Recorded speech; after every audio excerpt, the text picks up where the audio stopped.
Donc c'est ce qui nous amène au prochain volet maintenant sur, la transphobie, la stigmatisation. Et puis pour commencer ce volet, nous sommes en présence de la docteure Adal Sinakor, qui est professeure agrégée et à la tête du programme de diplôme en relations humaines, diversité et sexualité à l'université McGill et qui va nous parler de la discrimination, pardon, cis-sexiste et des obstacles systémiques. Bonjour Ada.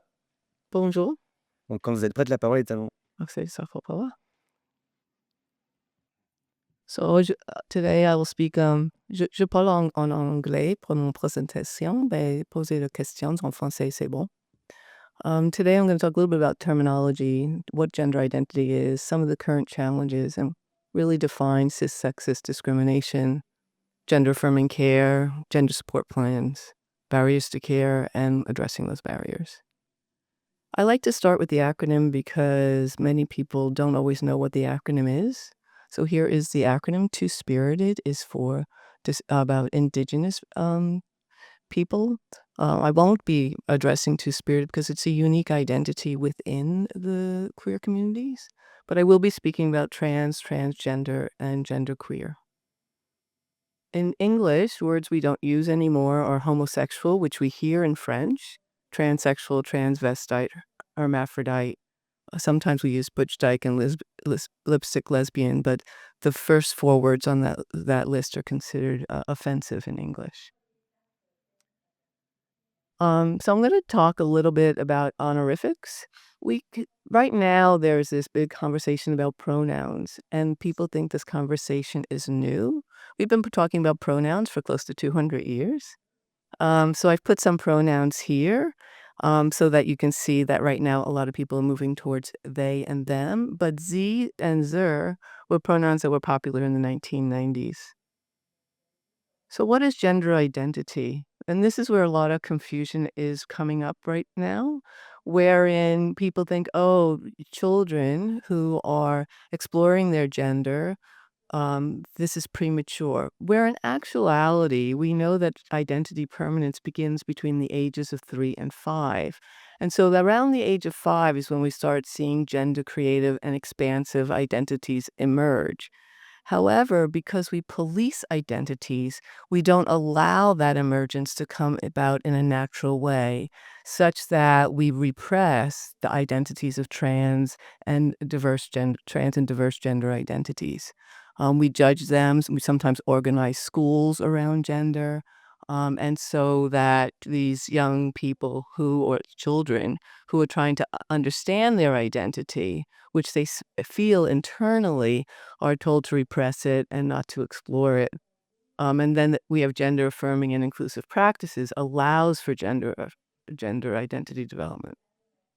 So the current situation in Canada is that there are extremely high rates of violence against members of 2S LGBTQIA+ communities across the board. But since 2008, there's been the highest rates of murders of trans people in recent years. Anti-trans and anti-gender diverse policies and legislation have been passed across Canada. In Quebec, they tried to pass Bill 2, which was trying to bring back bottom surgery for people.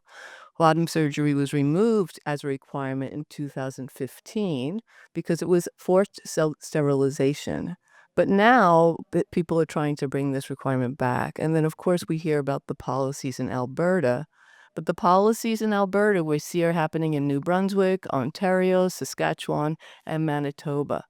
It's very easy for us to be distracted by what we're hearing is happening in the United States and not focus on what we're hearing is happening here in Canada and in Quebec. As you know, there's been many protests against trans and gender-affirming education in schools. There's been human rights violations against trans and gender-diverse people in terms of their right to access to education, to safety in schools.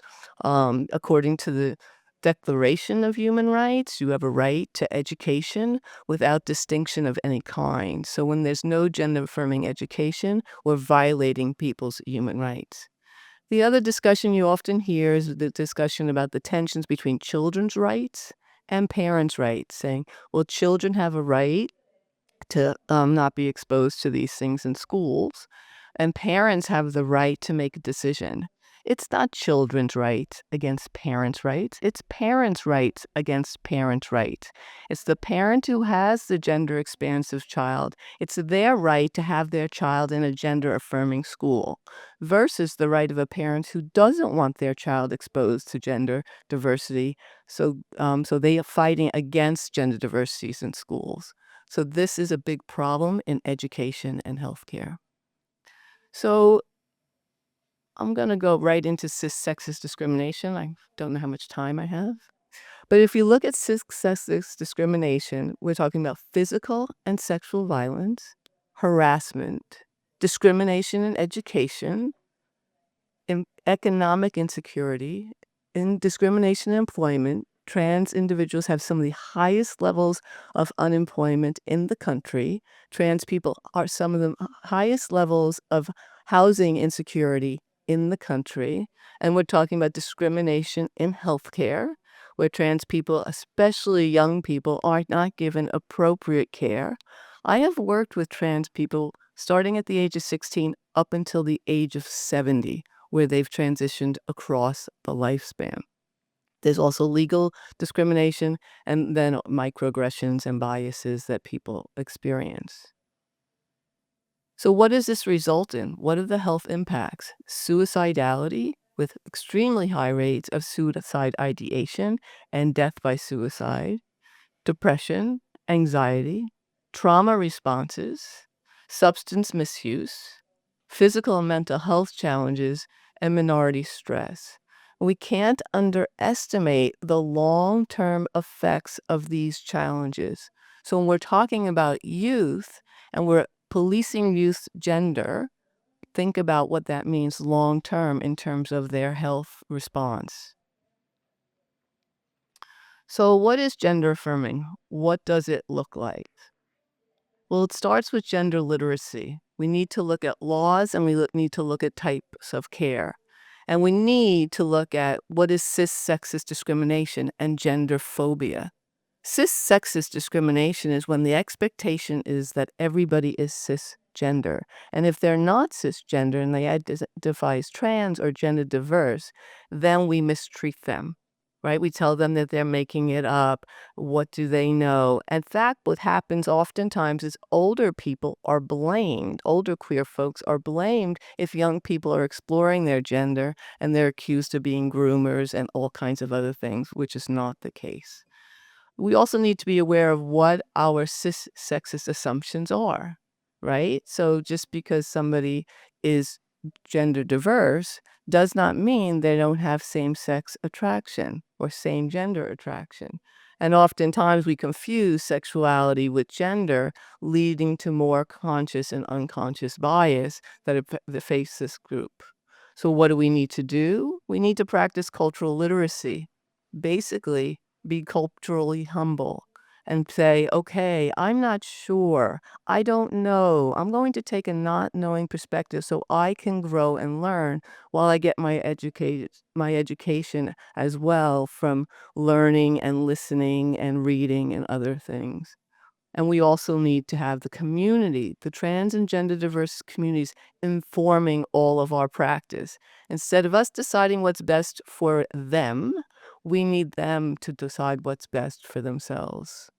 So let's start with the environment, bathroom safety. All gender bathrooms, we're going backwards on this across the country. People are saying we don't want all gender bathroom. Gender inclusive forms that distinguish between assigned sex and gender. Gender options are fill in the blank instead of saying male, female, masculine, feminine. Pronouns, honoring people's pronouns, honoring their chosen name so that they feel welcome and accepted, and using gender inclusive language, which in French can be particularly challenging for some people because French can be a very gendered language, and understanding different types of gender congruence. So what is gender congruence? We've moved away from the language of transitioning to gender congruence, which means there's 4 kinds of congruence that people seek. Why congruence? Because I'm not changing who I am. I'm just making myself congruent or authentic with who I am. So what are those changes? Social congruence, which is changes in social identifiers. clothing, hairstyle, gender identity, name and pronouns. Hormonal congruence might be taking hormones to hormone blockers or hormone therapy to promote physical, mental, and other or more emotional alignment. And this conversation about hormone blockers, which you hear right now, is hugely problematic. And, detransitioning, deciding, you know what, I started to transition, but now I'm not sure I want to. I started hormones, but I've changed my mind, is not a failure. Okay? That if there's really good gender affirming care, there's an opportunity for people to think about that. And when we think about these hormone blockers, there's a lot of hype about this. Like there's a lot of fear about this. But think about the fact that we put girls on the pill in grade 6, which is a hormonal therapy, which we don't talk about or critique. Then there's surgical congruence, means changing the physical traits. Not all people seek surgical congruence. Not all people seek a hormonal congruence, right? And then legal congruence, which is changing identifiers on legal markers like birth certificate, like driver's license and passport. So what can we do to support people? We can create gender support plans, right? So when I work with youth and young people, I do a gender support plan and a congruent support plan. This is driven by the student, driven by the person who you can do this in employment, so that they have a strategy to negotiate the discrimination they're going to experience at school, in the healthcare system, from friends, family, even teachers. And these are action plans that support social congruence, confidentiality, privacy and safety, and require follow-up and modifications. Part of social congruence may be gender affirming clothing. So somebody might want to have gender affirming clothing prior to even thinking about surgical congruence, such as binders or tuckers to, flatten the breast or hide the penis. These kind of social congruence, gender affirming um, actions are really important to trans people. And then what do we have in terms of barriers to care? We have demographic factors, socioeconomics factors, individual and external factors, like internal factors, people's own internalized trans or gender phobia, environmental factors, they can't get access to gender affirming care. There's little gender affirming care available to people, and then social networks that they don't have a social network to support their care, and then age-related discrimination. When I talk to people in their 50s who want to transition, they experience a different kind of discrimination than when you talk to youth who want to transition, though they're all experiencing some form of discrimination. So addressing these barriers mean healthcare providers need training. They need awareness to STGNB realities. They need to challenge these assumptions about gender across a lifespan, that gender evolves and changes. They need to address the heterosexist and cis assumptions within the healthcare system. They need to start using inclusive language. Healthcare providers also need to do relationship building. Trans people need to inform trans realities. Gender diverse people need to inform gender diverse realities. So without that relationship building with those communities, they won't be informing those realities, and then there will be continue to be sexist discrimination. Mental health care needs to be trauma informed, as the previous presenters talked about. They need to engage with non-discriminatory and anti-oppressive practices and participate in anti-colonial practices. Trauma informed is particularly important because of all the abuse trans people experience, as well as the risk of suicidal ideation and death by suicide. And of course, gender affirming care and gender support plans. Also, the relationship building with the community is connection to chosen family. Recognizing chosen family is particularly important. Recognizing, being accepting and compassionate, and engaging with community organizations to get additional support. Thank you very much. Merci beaucoup. Merci, thank you, Ada. Donc maintenant, c'est venu le moment des questions du public. en ligne ou en personne.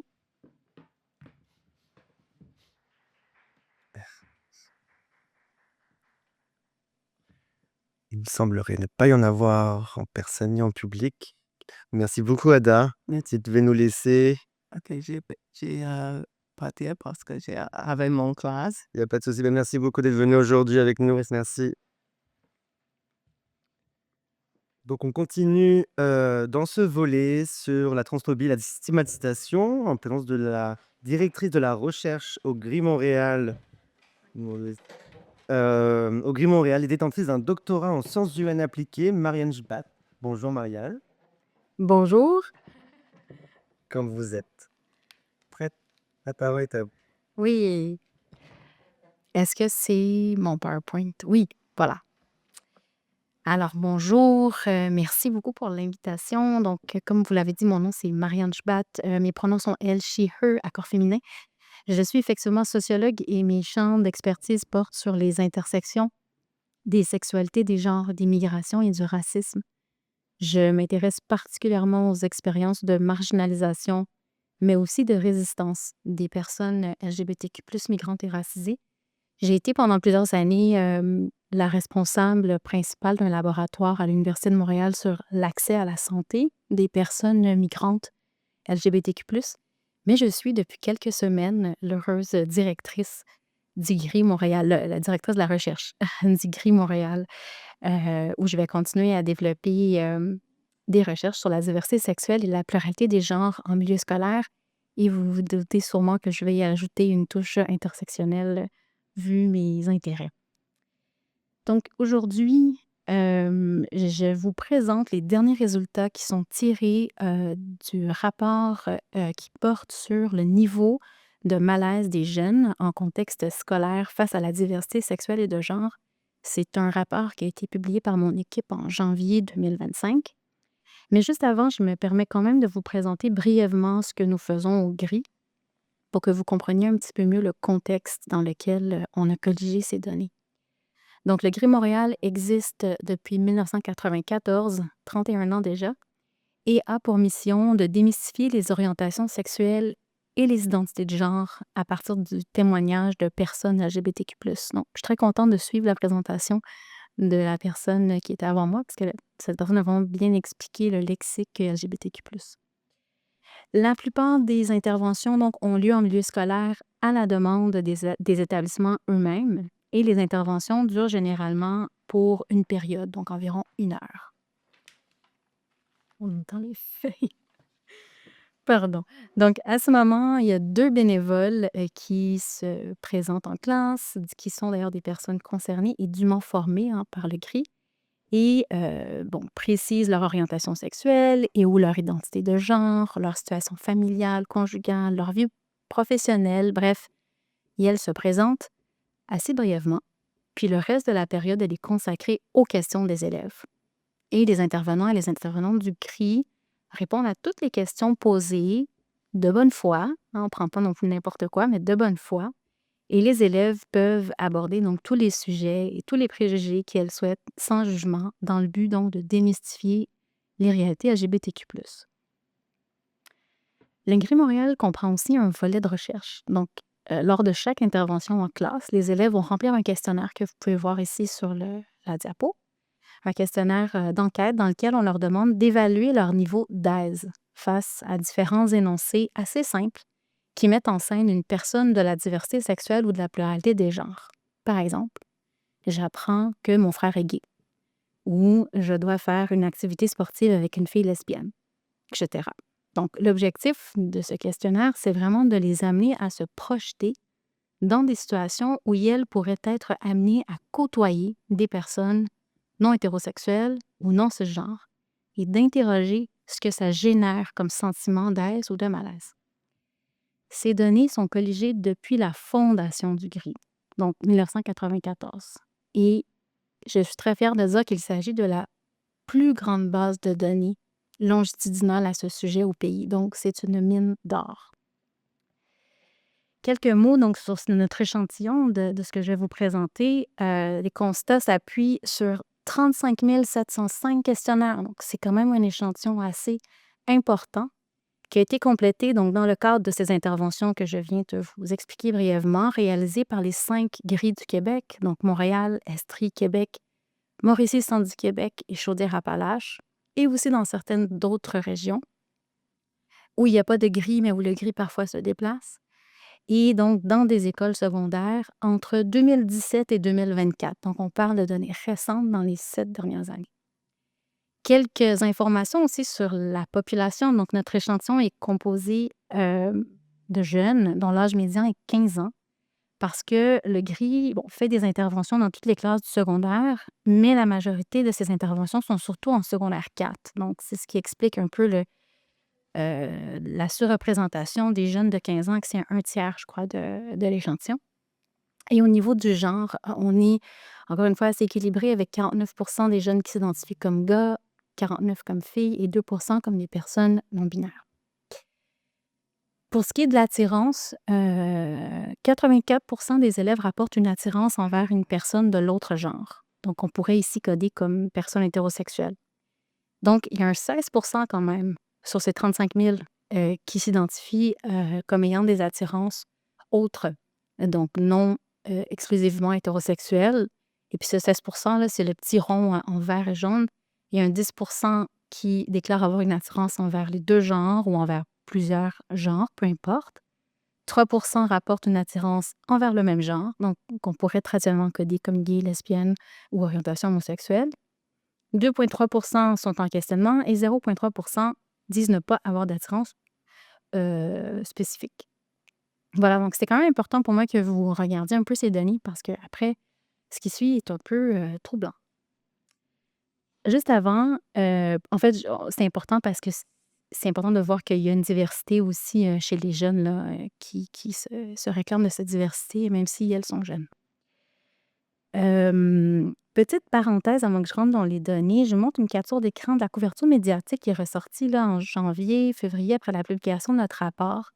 Comme je vous ai dit au début de la présentation, les données portent sur l'aise ou le malaise des jeunes face aux réalités de nos communautés, mais c'est souvent le terme intolérance, inconfort, montée de la haine qui a été mis de l'avant. Puis je pense que c'est important de réfléchir au traitement médiatique de nos données parce que bien que ce niveau d'aise, là, vous allez voir, le malaise est vraiment en hausse et c'est très inquiétant. Il faut aussi rester critique face au message qui est envoyé par les médias. Et c'est un message, il faut réfléchir, en fait, c'est un message qui est envoyé à l'intention de qui et pour servir surtout qui, quelle population. Puis je peux vous assurer que beaucoup de ces articles, en fait, qui parlent de la montée de la haine, n'étaient pas toujours écrits par des personnes alliées et ont parfois été instrumentalisés pour stigmatiser d'autres communautés, notamment des personnes racisées, migrantes et musulmanes, ce qui n'aide pas du tout la solidarité sociale. Donc, on pourrait revenir, si vous voulez, dans les questions, mais c'est important pour moi aussi qu'on fait un petit survol de comment est-ce que nos données ont été traitées d'un point de vue médiatique. Alors que ce n'étaient pas les mots que nous avions utilisés, on a toujours parlé de niveau d'aise, de malaise. Donc, pour la présentation, là, j'ai ciblé 3 énoncés étalons, comme on dit, 3 énoncés principaux. Ce sont des énoncés qui sont directement tirés du questionnaire, qui sont remplis par les élèves. Donc, il y a d'autres questions, bien sûr, dans ce questionnaire, mais j'ai pas beaucoup de temps, puis on a ciblé ces 3 questions parce que ce sont celles sur lesquelles on a suffisamment de données. C'est aussi des questions où vous allez voir, les postures tendent à être plus tranchées et aussi celles qui sont susceptibles de nous informer d'une grande diversité. Donc, les énoncés sont: j'apprends que ma meilleure amie est lesbienne. Oh, il y a comme un problème au niveau de la forme, je suis désolée. Donc, c'est 3 énoncés. J'apprends que ma meilleure amie est lesbienne. Je vois 2 hommes se donner des signes d'affection en public. Et 2 femmes en couple ont le droit de fonder une famille. Ce que je vais faire là, dans les prochaines minutes, je vais vous montrer plusieurs tableaux. Je vais essayer d'y aller doucement. L'idée, c'est de vous décliner, donc à chaque fois, pour chaque énoncé, le niveau d'aise des jeunes, qui est divisé en 2 tableaux, 2 colonnes. Vous allez voir très à l'aise d'un côté et mal à l'aise, très mal à l'aise de l'autre côté. Puis après ça, on va décliner chaque question avec 3 indicateurs, 3 variables, donc le genre des répondants, la connaissance de personnes LGBTQ+, donc est-ce que ces jeunes connaissent des personnes des communautés queer, et la croyance religieuse. On y va. Donc, j'apprends que ma meilleure amie est lesbienne. J'attire votre attention sur la colonne de droite. Hein, mal à l'aise, très mal à l'aise. Sur notre échantillon total, on remarque que la proportion d'élèves qui se disent donc mal à l'aise à très mal à l'aise à l'idée d'apprendre que leur meilleure amie est lesbienne a doublé entre 2017 et 2024, passant de 15,2 à 33,8. Il y a des constats similaires qui peuvent être faits pour le pendant masculin. J'apprends que mon meilleur ami est gay, là, ça passe de 24,7 à 40,4. On va maintenant, on va rester sur la meilleure amie lesbienne. Maintenant, comme je vous ai dit, on va voir cette question selon l'indicateur de genre. Donc, sans grande surprise, je suis désolée de vous apprendre que le genre a un impact significatif sur le niveau d'aise rapporté et ça correspond à des constats établis de longue date dans la littérature. Les garçons sont généralement moins à l'aise que les filles à l'idée de côtoyer des personnes ayant une orientation sexuelle différente de la norme. Donc, on le voit concrètement, là, à droite, tout en bas, il y a 42,6% des garçons qui seraient mal à l'aise d'avoir une meilleure amie lesbienne. Puis si on regarde la colonne de gauche, les femmes en bas, en 2024, 22,4% d'entre elles sont mal à l'aise. Et vous voyez encore une fois l'augmentation entre 2017 et 2024 qui est assez significative, là. Les garçons, c'est vraiment impressionnant. Là, on est passé de 12,3 à 42,6, ça a triplé. On va regarder maintenant cette question-là en la déclinant avec est-ce que ces personnes connaissent ou pas des personnes LGBTQ+, dans leur entourage. Et bien évidemment, c'est un peu un lieu commun, mais ça demeure très triste. Moins on connaît des personnes LGBTQ+, plus on sera mal à l'aise. Donc, on voit ici, à la colonne de droite, là, les répondants seront très mal à l'aise, malaise à très mal à l'aise à 52,7% si elles n'ont pas de connaissances dans leur entourage. Et vous voyez encore une fois comment ça monte. Finalement, si on regarde au niveau de la croyance religieuse, les jeunes qui rapportent avoir une croyance religieuse sont plus mal à l'aise et ça de façon progressive avec les années, encore une fois. Il y a un fait nécessaire pour moi sur lequel je veux attirer votre attention, c'est que même si on enlève la variable religieuse, le déclin demeure. Donc, les jeunes non-croyants, si vous regardez la colonne de gauche, on est passé de 10% à 26,9%. Donc, même les jeunes non-croyants, leur niveau de malaise augmente aussi. Donc, ce n'est pas un facteur de protection d'avoir une religion ou pas, malgré ce que les médias aiment vraiment nous donner l'impression. Et finalement aussi, sachez surtout que ce n'est pas propre que c'est propre à toutes les religions. Donc, ce ne sont pas seulement les personnes musulmanes qui ont un niveau de malaise plus élevé, ce sont toutes les religions confondues. Ça, c'était un petit tableau, là, parce que la question de ma meilleure amie lesbienne est aussi déclinée avec d'autres questions formalisées de la même façon. Mon meilleur ami est gay, mon meilleur ami est bisexuel, ma meilleure amie est lesbienne. C'est juste pour vous donner une idée que ce qui rend le plus mal à l'aise, c'est l'ami gay. Et puis, ce qui rend malaisant, c'est la meilleure amie lesbienne. Non, je crois que c'est la meilleure amie bisexuelle, pardon. Mais il y a quand même, vous voyez que ça augmente partout. Alors, prochaine question. Sentiment d'inconfort face à deux hommes qui se donnent des signes d'affection en public. On parle vraiment de se tenir la main, de s'embrasser. Puis sur l'échantillon global, on voit encore une fois un niveau de malaise là, qui augmente. Je ne sais pas pourquoi mes tableaux sont comme décalés, je suis désolée. Mais vous pouvez voir donc qu'il y a une augmentation significative là, qui est passée de 30% à 42,4%. Là, c'est tout ce qui est à droite. Mais là, c'est ça, les tableaux sont décalés. Je suis vraiment désolée, c'est comme pas les bons chiffres. Mais je peux vous assurer que tout est en augmentation malheureusement. Puis encore une fois, c'est la même rhétorique, donc en hausse partout. Et puis encore une fois, les garçons qui sont plus mal à l'aise que les filles.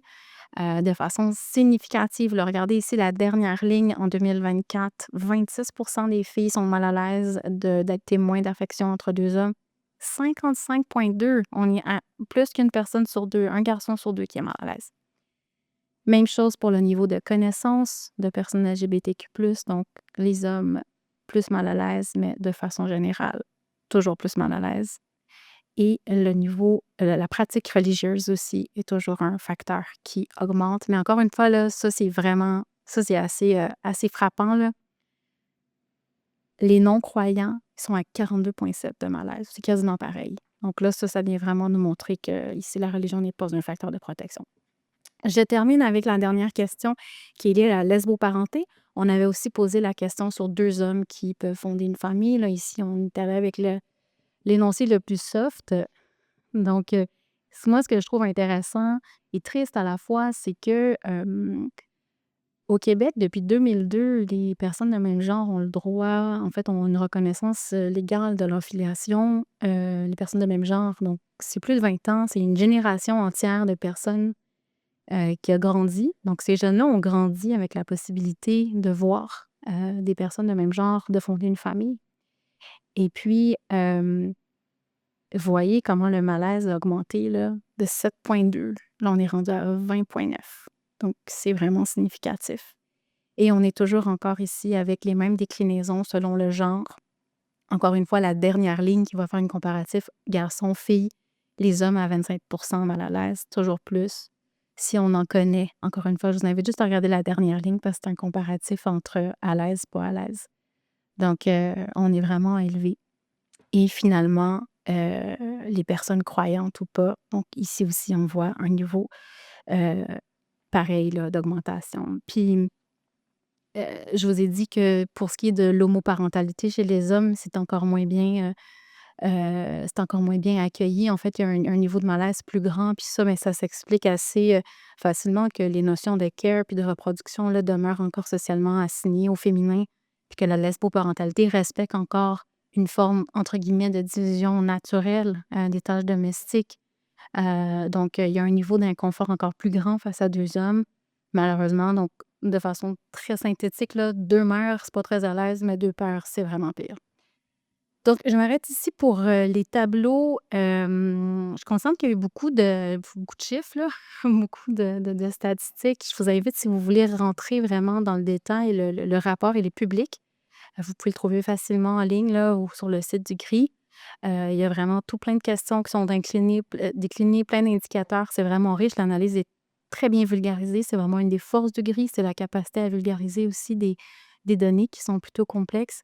Et ce que je voulais juste vous faire miroiter aujourd'hui, c'est vraiment que, il y a un franc déclin des niveaux d'aise, là, envers les réalités LGBTQ+ chez nos jeunes secondaires, puis que ce déclin, donc, il est plus marqué chez les jeunes hommes, qu'il est plus rapide et plus fort aussi chez les personnes qui ne connaissent pas de personnes LGBTQ+, et il est plus marqué chez les jeunes qui pratiquent une religion, mais que le fait d'avoir une religion n'est pas un facteur de protection.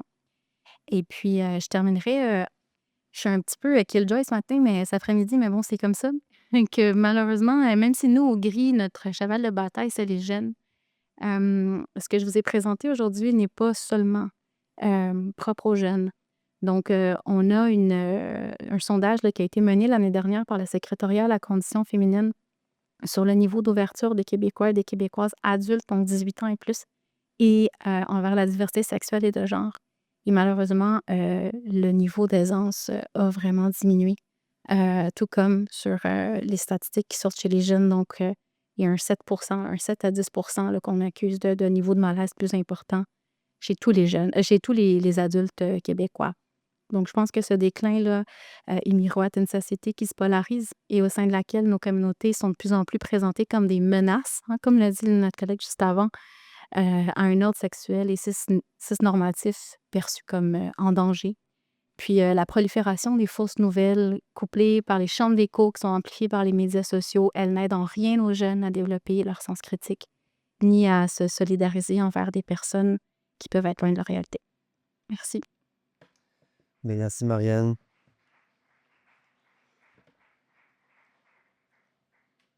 On va passer maintenant à la période de questions, s'il y en a en personne dans la salle ou en ligne. On a aux questions.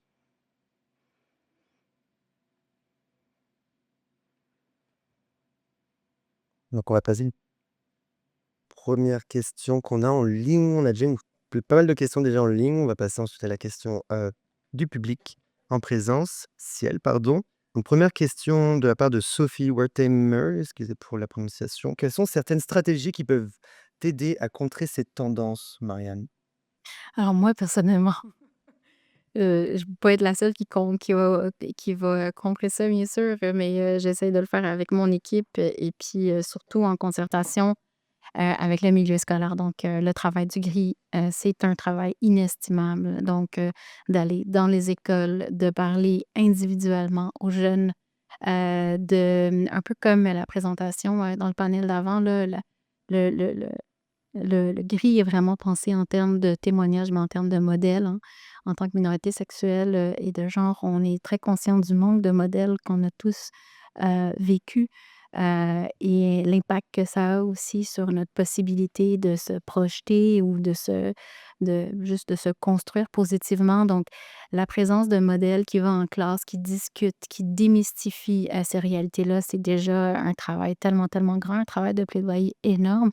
Après, on ne peut pas seulement compter sur les personnes concernées. Je pense qu'il y a un travail aussi d'éducation et de sensibilisation qui doit se passer par les personnes alliées, par la famille, par différentes institutions. Donc, mais là, après ça, c'est aussi complexe de souhaiter ça quand on est dans un contexte politique où tout nous indique de faire autrement.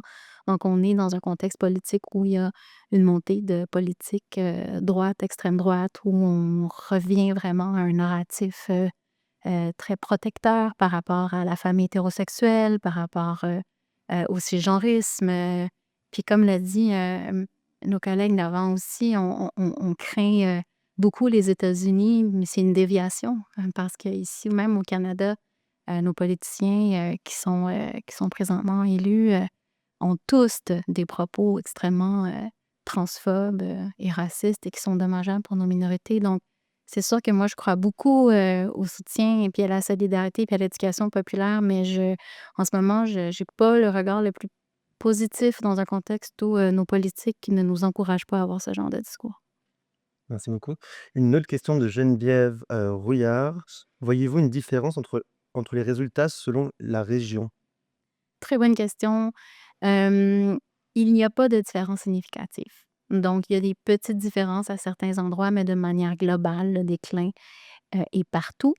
Et les tendances que je vous ai montrées, donc en termes de genre, en termes de connaissances de personnes LGBTQ+, dans leur entourage et en termes de pratiques religieuses sont les mêmes, c'est les mêmes tendances.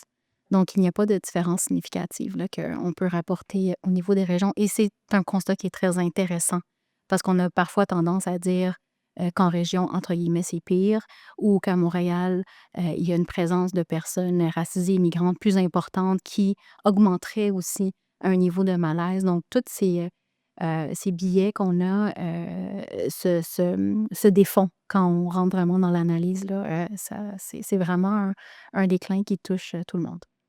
Puis pour finir, une dernière question qui me vient du public en salle.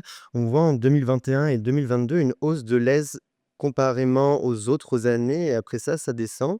Est-ce qu'il y a des explications pour cette hausse en 2021-2022 et encore ensuite pourquoi ça redescend? Oui, merci. Alors, encore une fois, je ne sais pas pourquoi. Je pense que j'ai envoyé mon PowerPoint à travers le en tout cas, internet, là. Fait que je pense que ce que vous devez savoir, c'est que la courbe, elle va comme ça. Elle est ascendante vers le niveau de malaise. Donc, peut-être que des mini petits, soubresauts pour certains indicateurs, mais de manière générale, là, de 2017 à 2024, c'est une pente ascendante vers un plus grand niveau de malaise.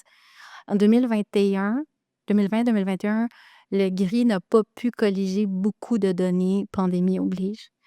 Mais on avait quand même recensé des chiffres, mais c'était des questionnaires, c'est un échantillon autour de 500, donc c'était moins significatif pour nous. Mais ce qui est important de montrer, c'est qu'après la pandémie, donc à partir de 2022, le déclin est vraiment plus important. Et on peut l'expliquer de différentes façons, mais notamment l'isolement, la détresse qui est ressortie, de la pandémie, mais aussi cet effet de chambre d'écho qui est venu avec l'explosion des réseaux sociaux, qui est venu avec l'explosion de ces jeunes qui ont été isolés aussi, derrière leur téléphone, derrière leurs écrans pendant 2 ans, 3 ans, et toute la prolifération des discours masculinistes, qui ont vraiment pris le feu, en fait. Donc on voit comment ça a impacté, hem, l'évaluation, en fait, la lecture des jeunes face à la diversité sexuelle et de genre. Et bien évidemment, en 2021-2022, hem, le parti élu était bien installé, hein. Il a été élu en 2018, donc les politiques, là, PL2, tout ça, là, c'est pas mal dans ce temps-là. Donc c'est là où on voit que les politiques en place, couplées avec les discours masculinistes qui sont vraiment retransmis avec, les influenceurs. Il y a vraiment eu une explosion aussi des influenceurs après la pandémie. Donc tout ça ensemble, là, ça vient vraiment, consolider, hem, une lecture beaucoup plus, transphobe et homophobe des jeunes. Alors, sous question dans le public, Marianne, tu as évoqué la possibilité du mariage pour tous possible depuis 2002. Est-ce qu'on peut penser que la lutte qui a mené à cette victoire a permis de baisser le niveau de malaise face aux personnes de LGBTQI+, tandis que depuis, elles sont de moins en moins de l'avant, mises de l'avant, et donc cela induit une baisse du niveau d'aise. Oui, en fait, c'est ce qu'on aurait tendance à croire. Donc, la reconnaissance de la parentalité pour les couples de même genre, c'est 2002. La reconnaissance du mariage au Canada, c'est 2005. Fait juridique intéressant, les liens familiaux, puis le lien de filiation et le mariage ne sont pas régis par les mêmes compétences fédérales et provinciales, mais peu importe, c'est dans les mêmes années, donc 2002-2005, c'est quand même 20 ans. On aurait tendance à se dire, ouf, ça fait déjà 20 ans que les personnes de même genre peuvent se marier, ça fait déjà plus de 20 ans que les personnes de même genre peuvent avoir des enfants puis être reconnues. Ça, c'est la tendance naturelle, la tendance logique à se dire, bon, ben, c'est un droit acquis.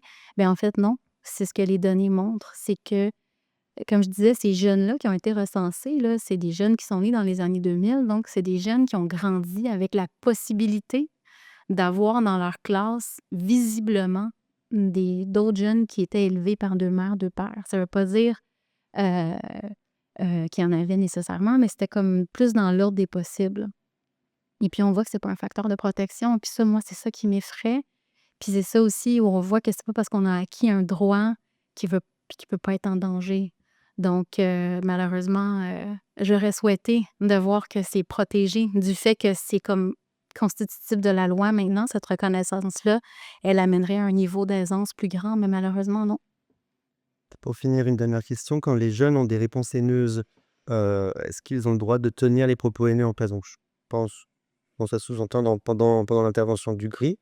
Est-ce qu'on a, voilà, par rapport aux propos qui peuvent être tenus, Alors, j'espère que non. J'ai envie de vous dire non, le personnel du guéri, là, il y a entre 250 et 300 bénévoles qui font un travail annuel incroyable, qui sont formés aussi par des personnes, qui travaillent au gris. Donc ils sont formés à recevoir les propos, ils sont formés aussi à retourner les questions, c'est vraiment tout un travail de sensibilisation, qu'elles font. Hem Parfois, les professeurs sont là en classe, des fois, ils sont plus proactifs. Donc, est-ce qu'il y a un b tu sais, je pense que, ils n'acceptent pas les propos violents, bien sûr, ou les propos haineux, mais, il y a quand même des propos qui peuvent être dits. Puis, il y a déjà eu des bénévoles, là, qui ont eu des soucis, là, pour, tu sais, après ça, ils craignaient, ils se sentaient vraiment pas bien. Puis, en fait, peut-être je terminerai là-dessus, cette étude-là, elle est sortie aussi du fait que nos bénévoles revenaient beaucoup plus fatigués, beaucoup plus inquiets. Ils disaient: «Il y a quelque chose qui est en train de se cha qui est en train de changer dans les classes». Donc les jeunes sont de plus en plus réfractaires, les jeunes sont de plus en plus mal à l'aise quand on leur parle de réalité LGBTQ+. Donc c'est pour ça qu'on est retourné dans les données. Puis effectivement, dans toute l'histoire du GRI, c'est la première fois où les données donc chutent. On était quand même toujours dans une progression, pas toujours très franche, mais quand même une progression qui était là par rapport au niveau d'aisance. Et puis malheureusement, après la pandémie, ça a commencé à crasher, à descendre et puis ça a été rapporté par les bénévoles, là, qui parlaient d'un climat aussi de méfiance et de malaise, là, assez généralisé à travers la province. super, merci beaucoup Marianne.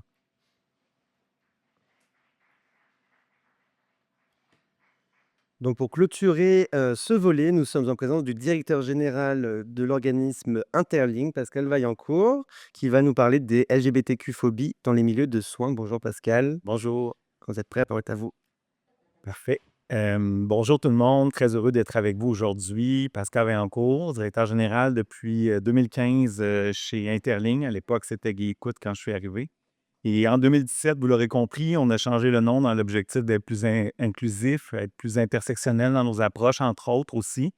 Donc, pour toutes ces raisons-là, on a adopté une nouvelle image et des nouvelles pratiques à l'interne afin d'être plus inclusif. Le service phare d'Interligne, c'est une ligne d'écoute 24/7 qui est disponible à travers le Canada et qui peut être jointe par clavardage, par téléphone ou par courriel ou texto, service de messagerie texte. Les personnes qui répondent au service chez Interligne, qui répondent aux appels d'aide, en fait, ce sont des professionnels des sciences humaines, là, travail social, psychologie, sexologie, mais qui sont issus des communautés LGBTQ+. Donc, c'est une ligne qui est par et pour nos communautés.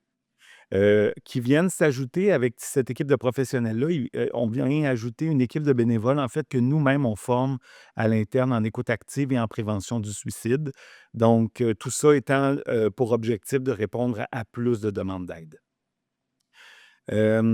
Depuis la dernière année, en fait, depuis quelques années, les recours chez Interligne ont augmenté. Là, on se maintient depuis 2 ou 3 ans autour de 20 000 recours annuellement par année.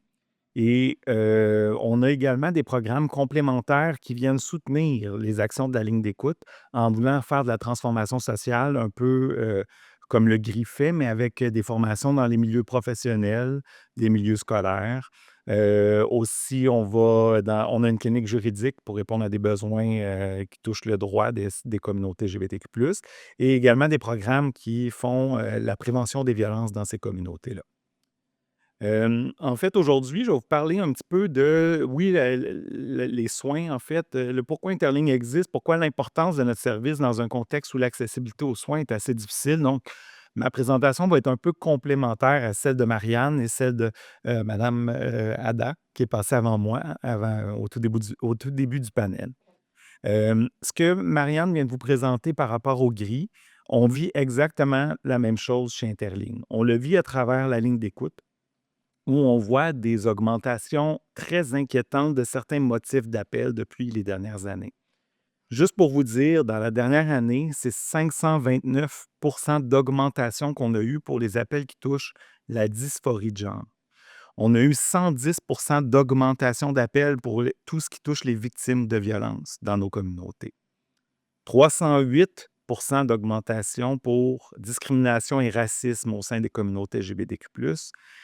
Et je vous en donne une dernière pour ce qui touche la ligne d'écoute. 293 d'augmentation qui touche les abus psychologiques envers nos communautés.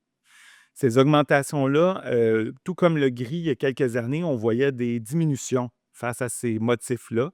Et depuis les 2 dernières années, on observe des augmentations qui sont plutôt inquiétantes liées à tout ça. On remarque également dans nos écoles, quand on va faire de la formation dans les écoles, le même phénomène qui est vécu avec le GRI. C'est très difficile pour les intervenants d'Interligne depuis quelque temps d'aller dans des classes sans vivre des comportements qui manquent de respect ou qui sont empreints de transphobie, d'homophobie ou de queerphobie en général.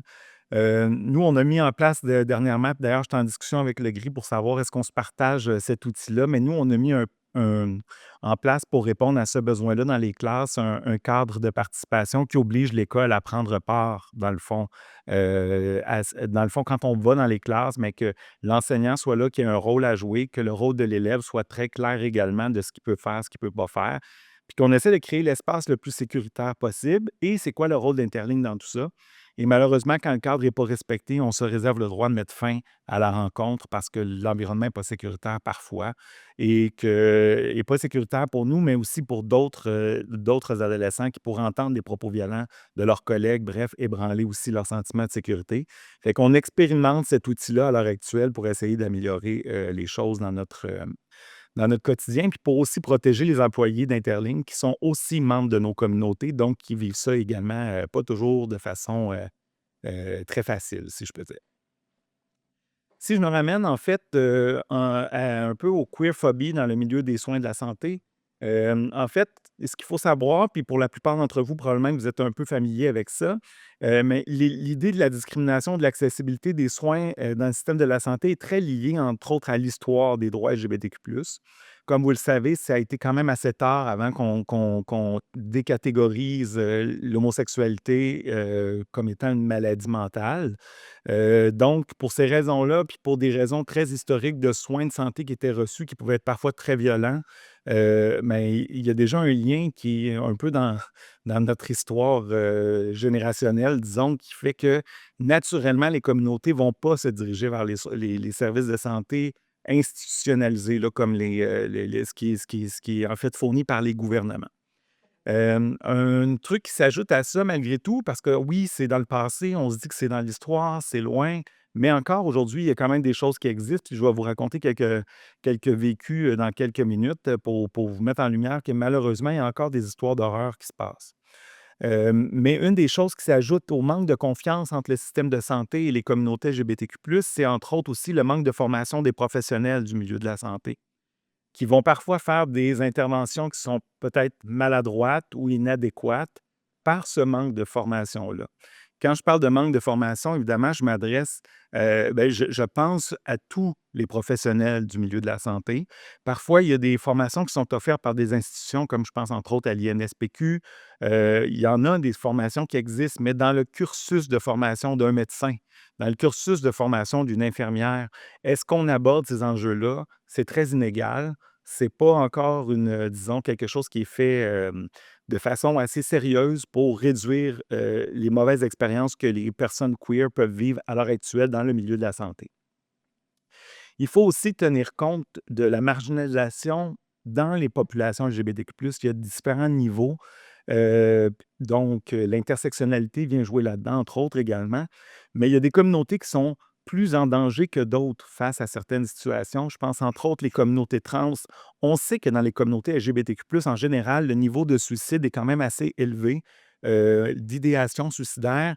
Mais quand on pense à certaines communautés comme les communautés trans, entre autres, c'est encore plus à risque comme communauté de vivre avec des idéations suicidaires ou même de passer à faire des tentatives. Donc, ça, il faut en tenir compte aussi dans notre intervention. Il faut tenir compte, et ça serait intéressant que toutes les branches sociales soient au courant de ça, tous les acteurs gouvernementaux soient au courant de ça, parce que chaque action qu'on a, Marianne tantôt parlait des interventions de certains politiciens, ces interventions-là viennent contribuer à ce que je vous nommais au début. L'augmentation du 529 de dysphorie de genre, c'est créé, entre autres, par un climat social qui est de moins en moins accueillant.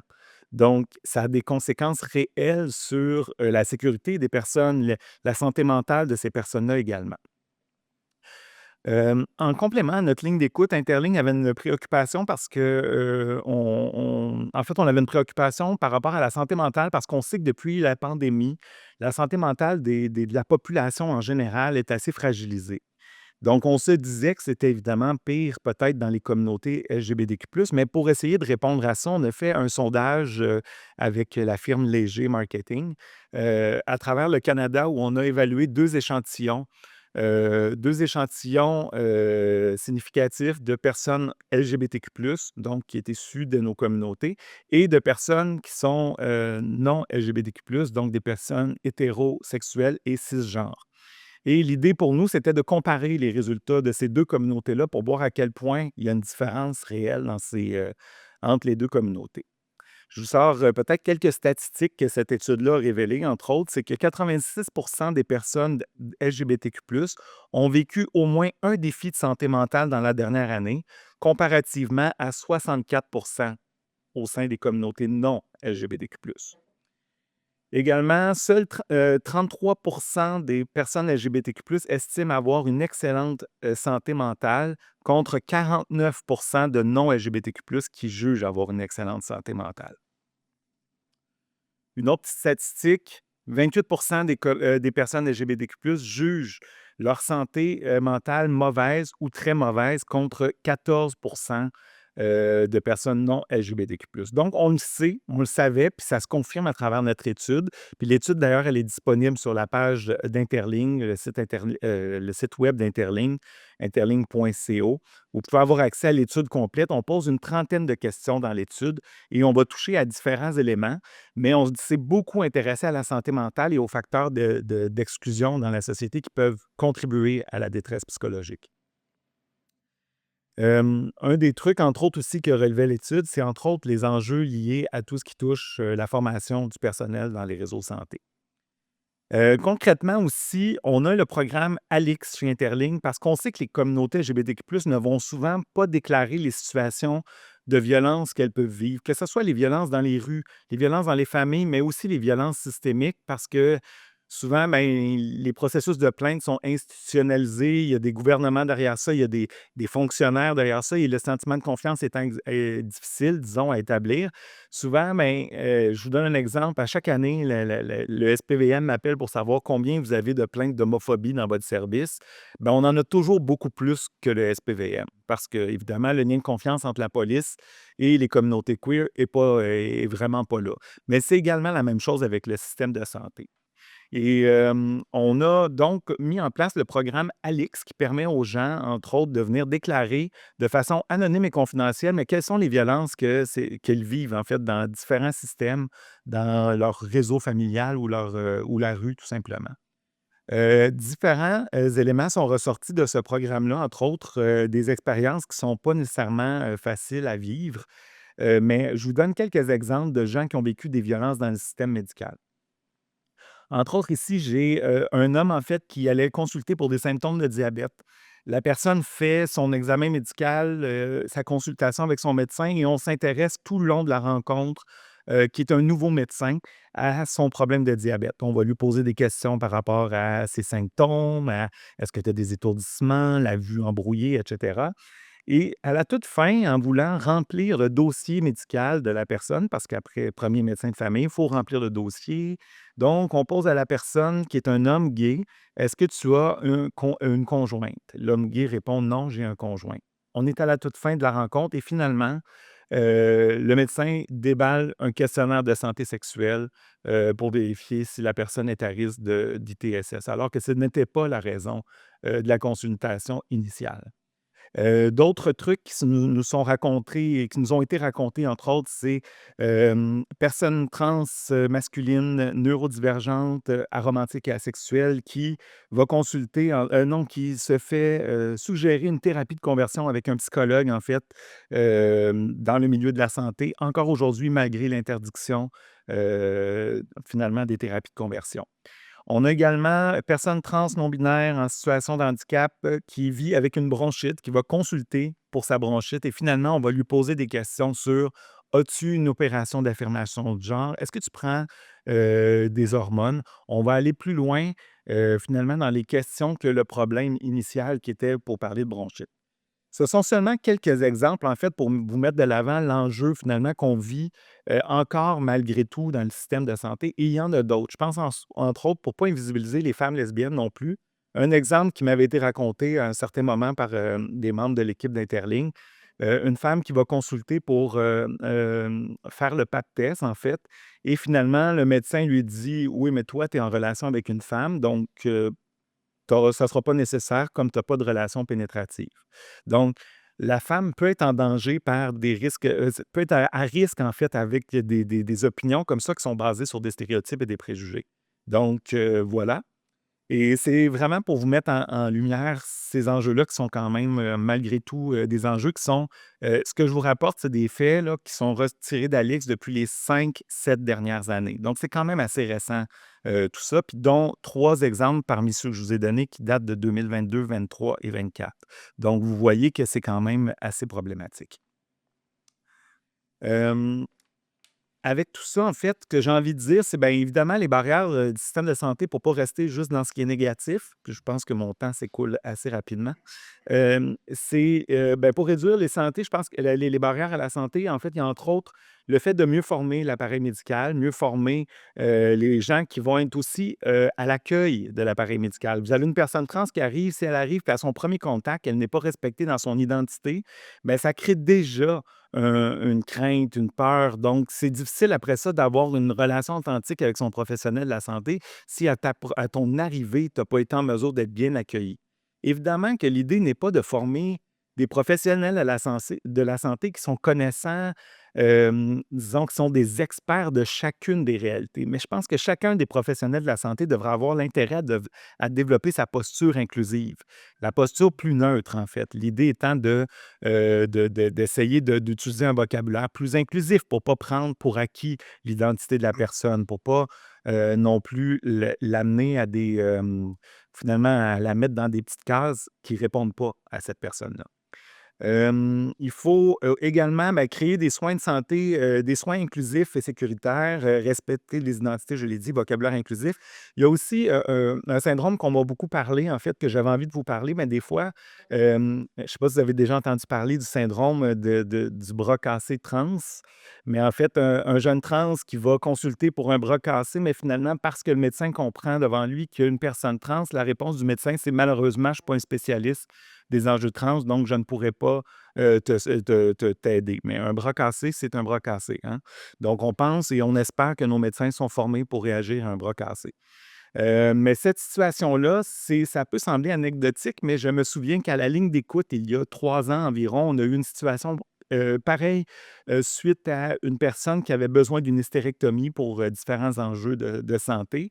Mais parce qu'elle était trans, le médecin avait décidé de... Je ne suis pas un expert de la question trans, alors que le médecin faisait quand même ce genre de chirurgie-là en temps normal. Donc, la personne avait dû aller consulter son médecin de famille dans sa région initiale d'où elle venait, qui était comme à 5 heures de route, pour pouvoir avoir pour avoir accès à un soin de santé qui répondait à son besoin. J'ai envie de terminer peut-être juste sur l'importance du milieu communautaire. Nous, vous l'avez peut-être vu, Interligne, il y a quelques années, on a vécu une crise d'un financement pour notre service de nuit. Et le réflexe gouvernemental, c'était de dire, ben, si Interlink disparaît, le 811 va être là pour répondre. Ce à quoi on a répondu, évidemment, le 811 est une ligne administrée par votre gouvernement et par les services de santé. Donc, on peut s'entendre que les personnes queer, pour beaucoup, n'auront jamais le courage ou le sentiment de sécurité adéquat pour pouvoir appeler ce service-là. Donc, c'est important qu'on prenne conscience de ça, d'avoir des ressources communautaires solides par et pour, qui font le pont entre des différents services, qui vont accompagner des personnes, peut-être même dans l'appareil médical, qui vont parler à leur place en accompagnant la personne, qui vont contribuer à la formation des professionnels parce que oui, le milieu communautaire a une expertise, malgré que les professionnels parfois peuvent en douter, mais il y a quand même une expertise terrain, une expertise de vécu, une expertise de réalité que ces milieux communautaires-là peuvent apporter à l'appareil médical. Donc, je pense que c'est particulièrement important de faire ce lien-là. Et finalement, j'ai juste envie de faire du pouce sur ce que tu disais tantôt, Marianne, par rapport au fait que les politiciens, en ce moment, ont dédouané, selon moi, ou légitimisé la parole haineuse dans notre société. Donc, s'il y a une chose qu'on peut faire, je pense, c'est se tenir debout puis dénoncer quand ça arrive le plus possible, parce qu'à l'heure actuelle, les dirigeants de notre société qui devraient avoir une préoccupation majeure pour notre vivre ensemble et pour les personnes les plus vulnérables de notre société, ben, sont les personnes qui ont malheureusement contribué à nourrir le climat de polarisation actuel, et tout ça souvent avec des intérêts populistes. Donc, je pense que c'est important que comme milieu communautaire, on nomme ces choses-là, qu'on l'adresse, puis qu'on essaie d'éviter que ça se reproduise le plus possible. Merci tout le monde. Merci beaucoup, Pascal. Ça nous amène à la période de questions, s'il y en a dans le public, que ce soit en présentiel ou en virtuel. Pour le moment, on n'a pas de questions. Donc ça nous amène à notre panel de discussion. Donc bon, Ada a dû nous quitter, mais vous êtes tous les 2 là, on fait tant mieux. Hem, Pascal, vous évoquiez, le besoin de formation pour le personnel de santé. Ça fait un peu, je voulais faire écho entre vos 2 présentations. Est-ce qu'il y a un besoin aussi de former, le personnel enseignant?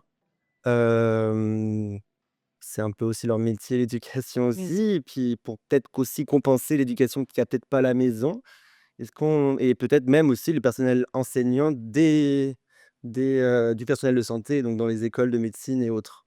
Oui. Alors, c'est une très grande question. Je pense et alors je vais faire, une vraie, membre du gris. Je vais partir d'une expérience personnelle. Ma sœur, elle est prof au primaire depuis 25 ans. elle a pleine de bonne volonté de mettre prof aux premières, quatrième année, quatrième, cinquième année. Puis elle aussi, elle me dit qu'elle a vu avec les années un changement au niveau des attitudes et même des enfants. D'ailleurs, le GRI fait des questionnaires en cinquième et sixième année, le dernier cycle. Elle me dit, il y a vraiment, il y a beaucoup de changements. Les jeunes ont des propos sexistes, homophobes. Des fois, elle me dit, j'ai l'impression qu'on est retourné dans notre enfance, c'est l'enfer. Puis moi aussi, j'ai une fille qui a 10 ans, donc qui est à l'école en ce moment, et puis qui me rapporte aussi ses comportements et ses propos sexistes et homophobes assez décomplexés. Donc, bien sûr que nos professeurs au Québec bénéficieraient et même ont le droit de recevoir dans leur cursus, dans leur formation universitaire, il devrait y avoir explicitement des formations en lien avec l'éducation à la sexualité. C'est en train de se faire, le fameux CCQ. Mais je trouve que c'est mettre une trop grande responsabilité sur ces professeurs qui déjà gèrent donc ce climat qui a changé. Ils font partie aussi de ça. Donc, ils sont des individus dans la société, puis eux autres aussi sont affectés par ça. Puis ils sont aussi pris entre les pressions des parents. Donc, il y a aussi, tu sais, l'école, c'est souvent un microcosme de la société, hein. Ça représente c'est vraiment une petite photo de qu'est-ce que c'est la société de façon plus globale. Puis il y a une polarisation aussi au niveau de qu'est-ce qu'on enseigne à nos enfants. Puis il y a beaucoup de parents qui sont aussi plus dans une posture d'ingérence là, par rapport, tu sais, la frontière entre la maison et l'école, là, c'est très poreux, hein. Et donc, bien sûr que nos professeurs auraient le droit, autant au primaire, puis les professeurs au secondaire, puis les professeurs à l'université aussi. Là, moi, je suis chargée de cours à l'université, puis j'enseigne en travail social, donc des futurs travailleurs sociaux et sociaux qui vont soutenir des personnes en situation de précarité. Puis j'enseigne des cours comme genre et sexualité, puis ce ne sont pas toujours des cours obligatoires.